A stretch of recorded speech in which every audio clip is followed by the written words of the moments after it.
Programa em cartaz. Oferecimento Topázio Cinemas.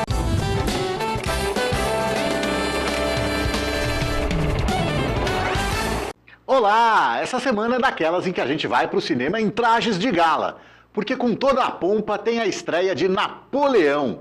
Mas essa não é a única novidade da semana nos cinemas. Além dela, temos uma dupla conexão França-Brasil, porque são duas estreias brasileiras. Inclusive, uma dessas brasileiras quebra com muito axé a sisudez napoleônica. Mas a gente chega lá. Antes, aquele pedido de mim para você, só nós dois aqui, para você se inscrever no nosso canal. Fazendo isso, você vai ficar muito mais informado sobre o que estreia nos cinemas. Além, claro, de ajudar a gente a crescer e chegar para mais gente. O que ajuda bastante também é o seu joinha nos nossos vídeos. Mas pedir isso também para você já seria muito abuso, né? Ou não seria? Bom, então, nossa primeira estreia para comentar é Napoleão. É a cinebiografia de uma das maiores personalidades da história do mundo. O brilhante estrategista, comandante de um exército poderoso que se tornou imperador da França e assombrou o mundo ao varrer a Europa em uma série impressionante de conquistas militares. Mas também um homem que amou e que teve sua vida tirada do equilíbrio também por essa paixão por Josefina. Pode ter parecido, mas não é exagero dizer que Napoleão é uma das maiores personalidades da história do mundo. Isso não quer dizer que ele era bom ou que ele era ruim. Não se trata disso. A questão é o tamanho que ele adquiriu no seu tempo. E olha que ele tinha só 1,68 m, hein? Prampampsh. Brincadeira. Em uma época em que as batalhas ainda se decidiam no campo de batalha, no combate pessoal, ele desenvolveu a fama de general invencível, um estrategista genial, que conseguia enxergar muito além dos inimigos. Tanto que suas campanhas são estudadas em academias militares até hoje. Depois, como imperador, se revelou um entusiasta da educação e um modernizador das leis francesas. Tudo isso levou à frase que está no trailer.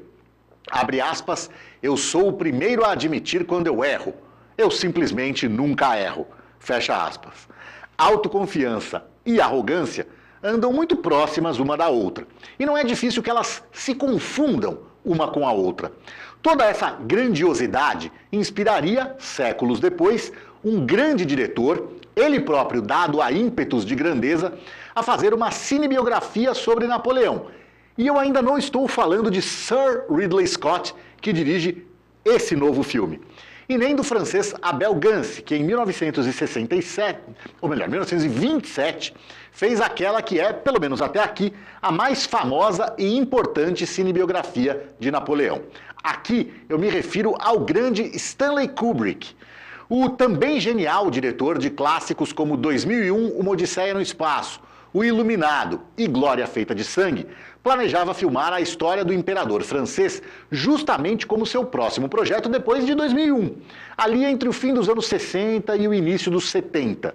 Leu livros, viu filmes sobre o assunto, produziu muitas pesquisas, selecionou locações na França e na Romênia, onde até já tinha conseguido a adesão de um exército de verdade com 50 mil soldados para protagonizar as cenas de batalha, já tinha até escalado Audrey Hepburn para ser a Josefina e David Hemmings e depois ninguém menos que Jack Nicholson para fazer o protagonista. Mas aí uma série de acontecimentos acabou encerrando o projeto.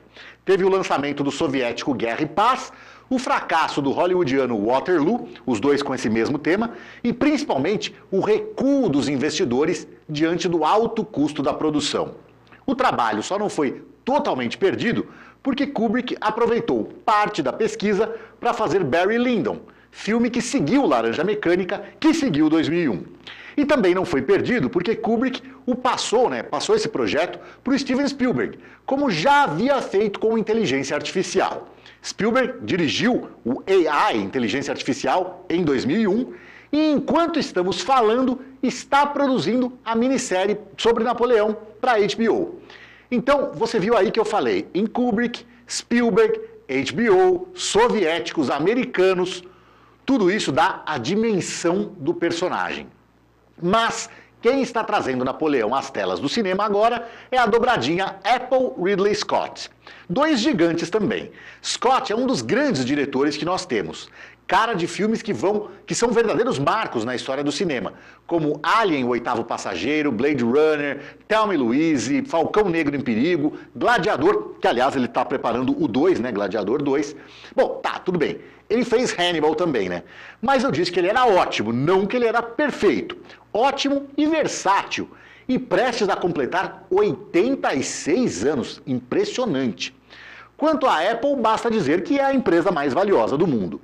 E dona de um streaming que está longe de ser o mais popular, mas que tem seus sucessos na manga, como as ótimas séries Ted Lasso e Ruptura. E a Apple resolveu abrir o cofre recheadão para investir no cinema. Só nesse ano eles lançaram, por exemplo, Assassinos da Lua das Flores, do Martin Scorsese, além desse Napoleão. São filmes que podem não ser arrasos de bilheteria, mas que estão trazendo outra moeda muito importante para a Apple: prestígio. Exatamente o que eles conquistaram com seu iPhone. Assassinos da Lua das Flores é até aqui a 29ª maior bilheteria mundial de 2023. Pode parecer um resultado modesto, mas vamos nos lembrar que é um filme de época, com 3 horas e meia de duração, e ainda assim alcançou um resultado melhor do que filmes que miraram muito mais alto, como Shazam, Fúria dos Deuses, Besouro Azul, O Exorcista o Devoto, A Noite das Bruxas, Gran Turismo, Jogos Mortais 10, Trolls 3, e o tal prestígio vai aparecer no Oscar.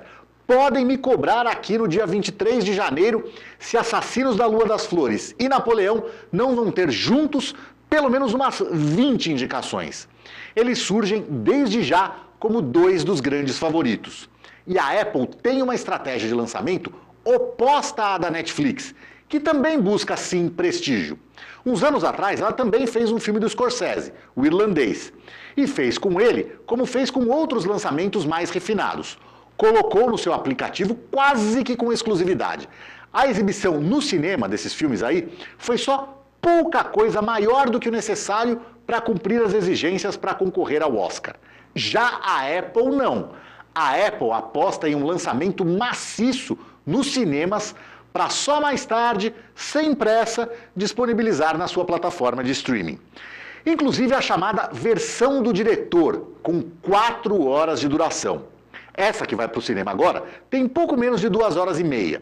E olha que diversão do diretor o Ridley Scott entende, porque foi ele que começou esse negócio com o Blade Runner, mas isso é outra história.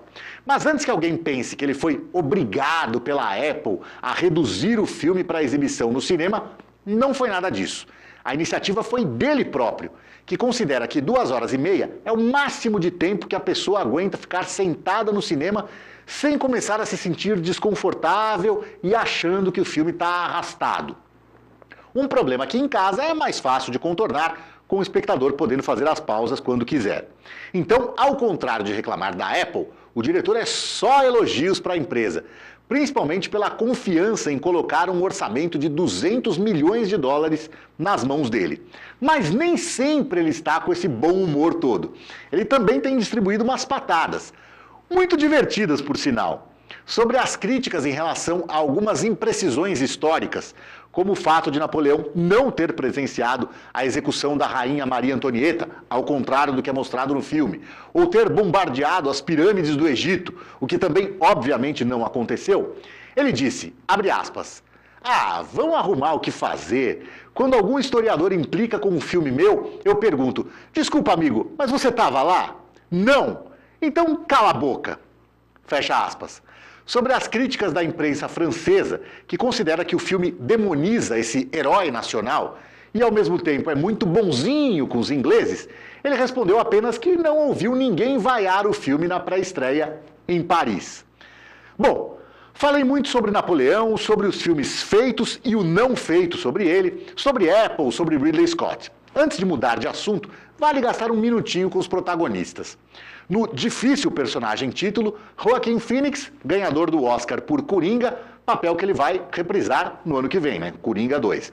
É um ator que tem as ferramentas dramáticas para entregar um personagem complexo e atormentado.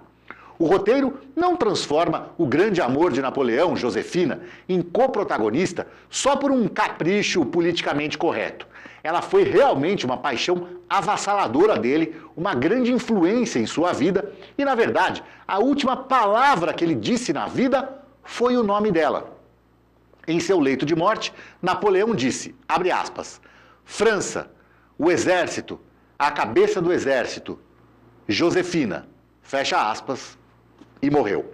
Para interpretar essa personagem, a hipnotizante Vanessa Kirby, dos últimos Missão Impossível, da série The Crown, e indicada ao Oscar por Pedaços de uma Mulher. A segunda estreia da semana, como eu antecipei lá no início do programa, é nacional.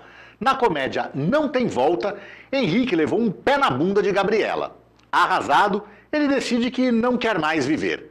Mas, como não tem coragem de se matar, recorre a um assassino de aluguel, que vai tirar a sua vida quando ele menos esperar.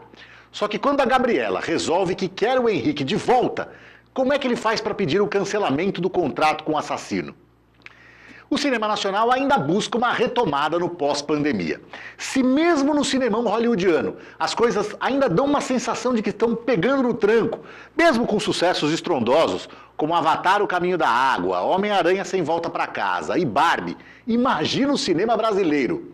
Não custa lembrar, por mais doloroso que seja, que o grande chamariz de bilheteria do nosso país, Paulo Gustavo, morreu justamente de Covid.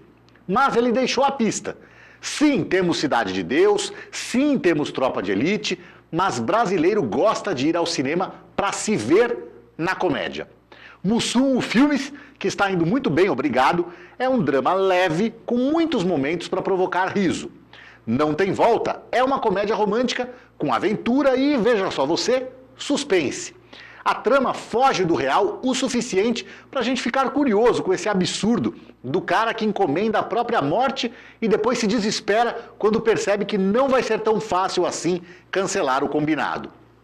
Junte isso a um cara naturalmente engraçado como Rafael Infante e a uma atriz boa e que transmite esse frescor que é o caso da Manu Gavassi e a coisa fica muito bem encaminhada para a gente se divertir no cinema. Agora a gente arremata o pacote de estreias nos cinemas com mais um filme brasileiro. E é uma continuação. 16 anos depois do original, em Opaí Ó 2, somos levados de volta ao Cortiço de Salvador, administrado pela síndica Dona Joana. Lá, velhos personagens e conflitos se misturam a novos personagens e conflitos, enquanto tentam usar a popular festa de Iemanjá para salvar o bar de uma amiga da turma. Eu acho muito bacana essa coisa da volta às origens, do retorno à comunidade. Lázaro Ramos é um ator que saiu de Salvador para se tornar reconhecido nacionalmente, nas telonas do cinema e na telinha da TV Globo. Mereceu chegar lá com um trabalho que combina talento com simpatia e consciência social. E claro que essa última parte, a da consciência social, incomoda muita gente, ainda mais quando vem de um homem negro. Até por isso, essa volta às origens. Ele achou importante, mesmo depois de fama, dinheiro e sucesso, voltar para Salvador, de tanta beleza, de tanta coisa boa para mostrar, mas de tantos problemas também. Fez isso em 2007, com o primeiro filme. Faz agora de novo com o segundo.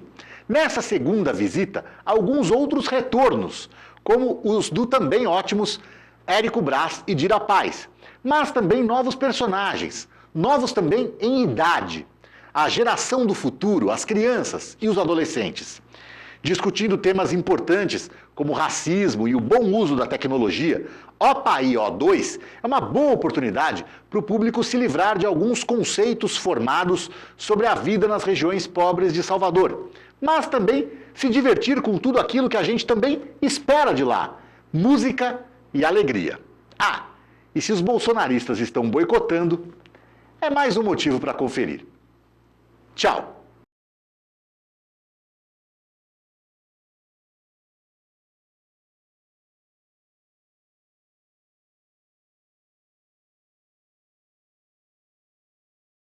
Programa em cartaz. Oferecimento Topázio Cinemas.